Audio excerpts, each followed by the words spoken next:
plot rezultati. Jemi në Komitetin e Republikanëve të Shtetit të New Yorkut. Këtu kemi edhe një kandidat shqiptar amerikan për senator, zotin DioGuardi. Si po shihni në ekranin prapa me Kirsten Gillibrand I fiton zgjedhjet nga DioGuardi.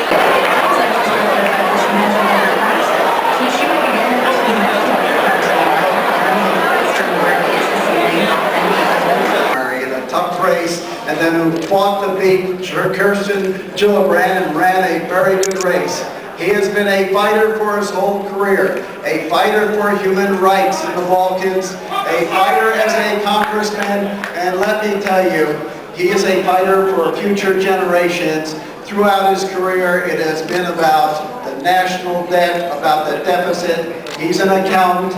He's the only accountant who is a practicing accountant in the House of Representatives and the Congressman. He is our DioGuardi. Joe!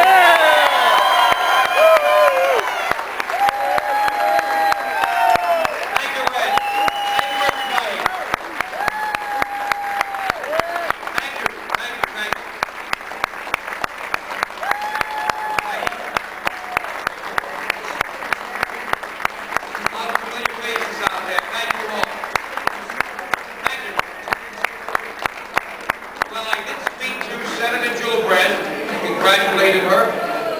You know, the most important thing when you look at our society, especially the state, is you need to have competition in order to bring out the important issues. As you know, this state is not in good shape.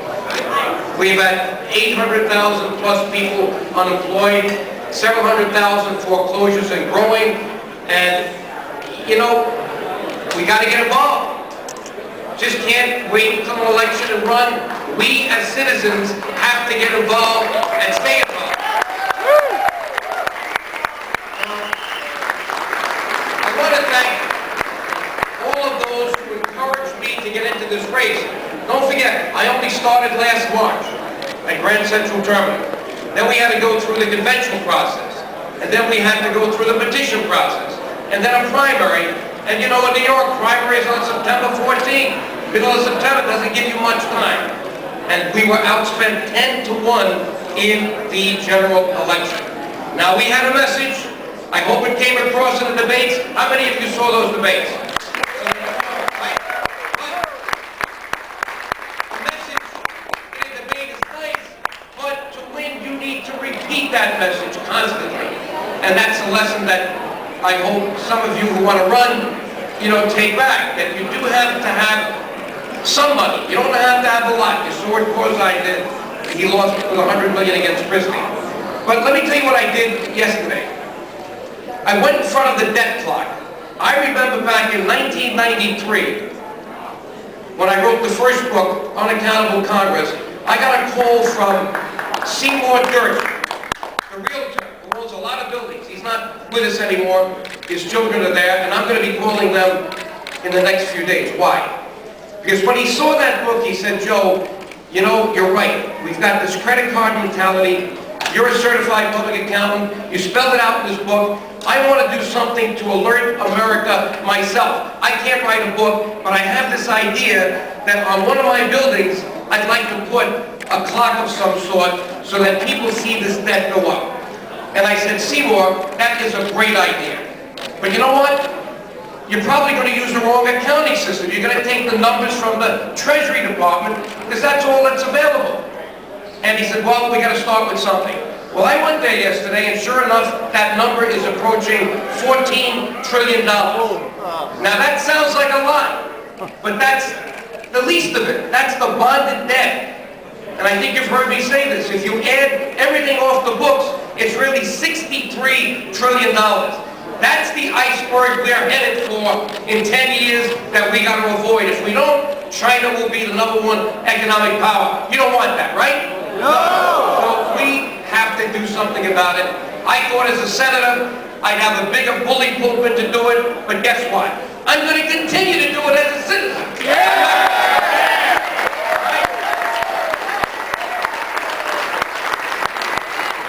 And another thing I'm going to dedicate myself to is what Obama should have done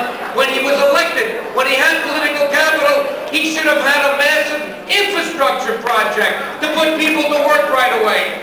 And that would create a lot of economic fluidity. So now I'm going to become much more active to make sure that Tappan Zee Bridge is built soon and done the right way. And that tunnel from Jersey has to go through. And I will do something as a citizen with my foundation to the government. But let me at least say to my family, you know, they've been with me now. I remember when I said to my sister and brother, my parents were alive then, I'd like to do something important with my life. So in 1984, I announced for Congress. Everybody says you're crazy. You're an accountant. You're not involved with the party. And we did it.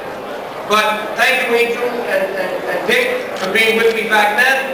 My wife Shirley, my son John. Karen is not here. She's on the West Coast. And my whole family, thank you for sticking with me. Not easy to run a major campaign when your name is in the paper and the family's calling you. Why did they say that about you? This is the way it is. This is politics. But let's think about this state. This is the Empire State, but it's not quite there. It has been sinking. We all have to worry about the future of this state, and hopefully, I would at least wanted to see one of the senators a Republican. I mean, let's face it, you need checks and balances, right? We don't have that in the state right now. Let's hope that we get the state Senate to be Republican, because then we'll start having that, right? I think that's going to happen tonight. And then, I understand the House of Representatives is going to be Republican.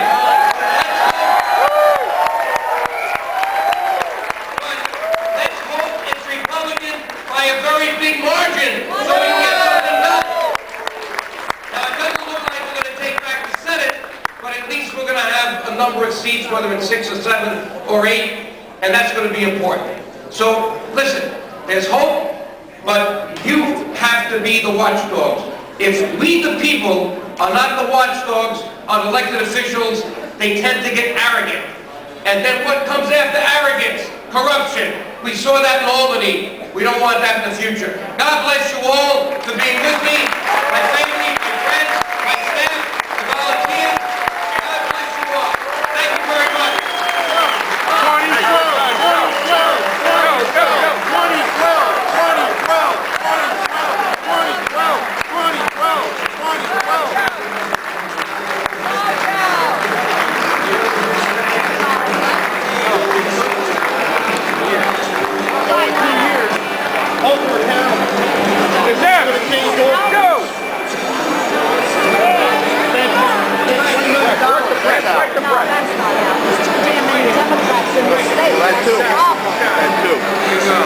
Kandidati për senator nga shteti New York, DioGuardi, pranoi humbjen e tij nga Gillibrand, I cili tha se i ka uruar fitoren Gillibrandit dhe tashni I premtoi votuesve të tij se do të punojë më shumë në fushën e politikës, ku përmendi disa plane politike të cilat mendoj të realizoj se një qytetar shumë aktiv në politikë.